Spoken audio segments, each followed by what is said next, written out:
সঙ্গীত প্রেমীদের আবারও চমক উপহার দিল কোক স্টুডিও বাংলা। চতুর্থ সিজনে এলো আরও একটি নতুন গান। পাতার বাঁশরি শিরোনামের এই গানটি প্রকাশের পর থেকেই সামাজিক যোগাযোগ মাধ্যমে প্রশংসার জোয়ারে ভাসছে। ঈশান মজুমদার ও সুনিধি নায়েকের কণ্ঠে গাওয়া গানটি সুরের মূর্ছনায় শ্রোতাদের নিয়ে গেছে সুদূর অতীতে। শাহাদাত রিফাতের রিপোর্টে বিস্তারিত। চিরভাগী তোমারও লাগি।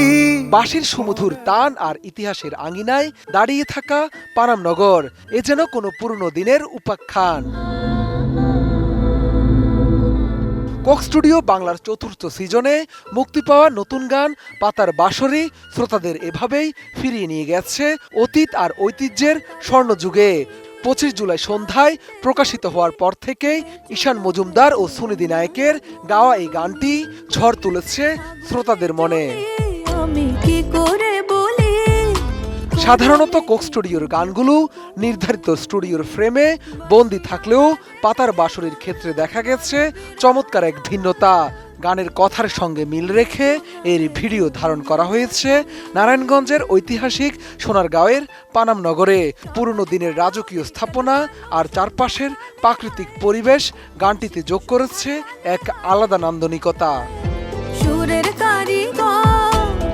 গানের কথায় ফুটে ওঠা প্রেম আর সুরের জাদুতে মুগ্ধ নেটিজেনরা এটিকে আখ্যা দিচ্ছেন স্বর্ণযুগের বাংলা সিনেমার গান হিসেবে। মন্তব্যের ঘরে অনেকেই বলছেন এই অনুভূতি যেন মধ্যযুগীয় পানামনগরের কোনো জমিদারে আসরে বসে গান শোনার মতোই জাদুকরী। গানটির কথা ও সুর করেছেন ঈশান নিজেই, আর গীত রচনায় ছিলেন ইলিয়াস হোসেন, সঙ্গীতায়োজনে ছিলেন অদিত রহমান এবং পুরো সিজনটি কিউরেট ও প্রযোজনা করেছেন সায়ান চৌধুরী অর্ণব। এর আগে দাঁড়ালে দুয়ারে গানের মাধ্যমে প্রশংসিত হওয়া ঈশান এবার সুনিধি নায়েকের সঙ্গে দ্বৈত কণ্ঠে শ্রোতাদের মুগ্ধ করেছেন।